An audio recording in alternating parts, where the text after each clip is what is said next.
Tujuan praktikum absorpsi: 1. Memahami proses absorpsi dan prinsip kerjanya. 2. Menghitung laju kecepatan CO2 ke dalam air. 3. Menghitung CO2 bebas dalam air. Mekanisme absorpsi gas CO2 ke dalam larutan NaOH melewati 4 tahap. 1. Perpindahan massa CO2 melalui lapisan gas menuju lapisan antara fase gas dan cairan. 2.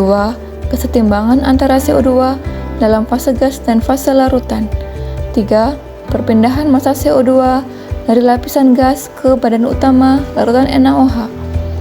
4. Reaksi antara CO2 terlarut dengan gugus hidroksil OH.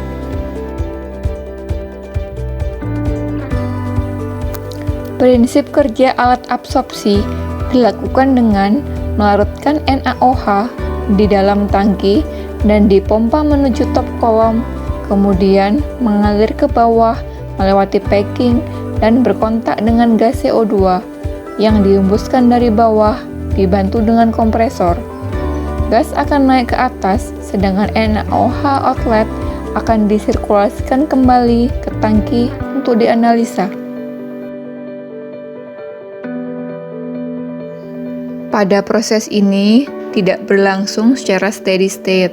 Sistem absorpsi bekerja secara looping karena konsentrasi umpan yang berubah-ubah setiap waktu, sehingga diperoleh konsentrasi CO2 inlet lebih besar dibandingkan konsentrasi outlet.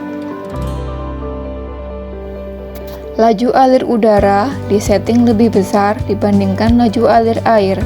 Disarankan sekitar 20, 10, 20 liter per menit pada flow meter udara, gas CO2, dan air secara berurutan. Hal ini untuk menghindari terjadinya flooding.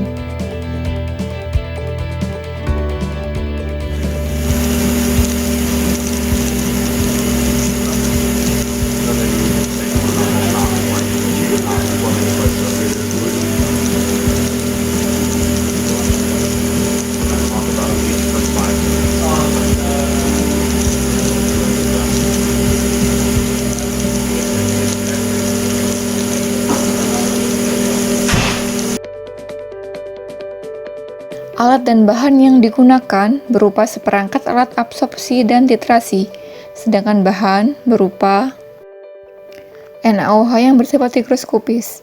MSDS senyawa ini berbahaya jika terkena kulit, menimbulkan iritasi dan korosi. Jika terhirup, menyebabkan sesak nafas. Jika terkena mata, bisa menyebabkan kebutaan. Senyawa kedua yang digunakan yaitu HCl. MSDS senyawa ini berbahaya jika terkena kulit, kontak mata, dan tertelan.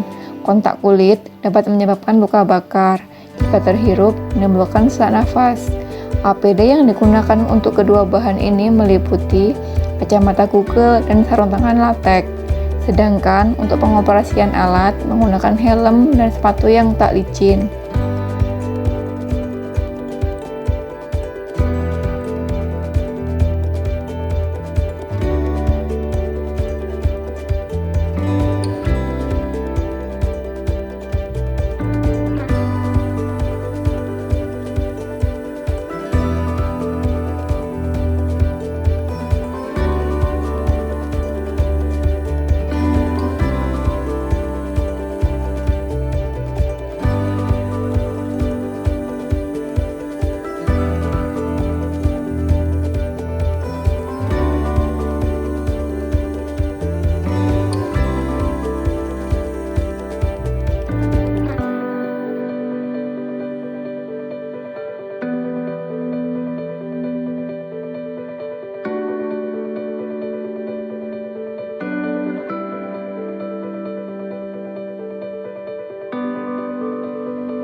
Laju alir F1, F2, dan F3 dapat dilihat pada rotameter yang biasanya diset pada angka 20, 10, 20 liter per menit secara berurutan.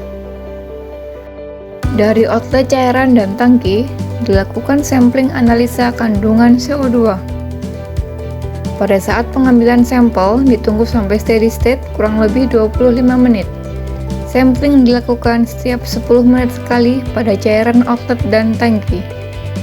Tahap analisa dilakukan dengan mencatat volume sampel, kemudian ditambahkan indikator PP dan dititrasi dengan HCl 0,1 m sampai terjadi perubahan warna pink menjadi bening. Hitung volume HCl yang digunakan sehingga konsentrasi CO2 yang terkandung dapat diketahui.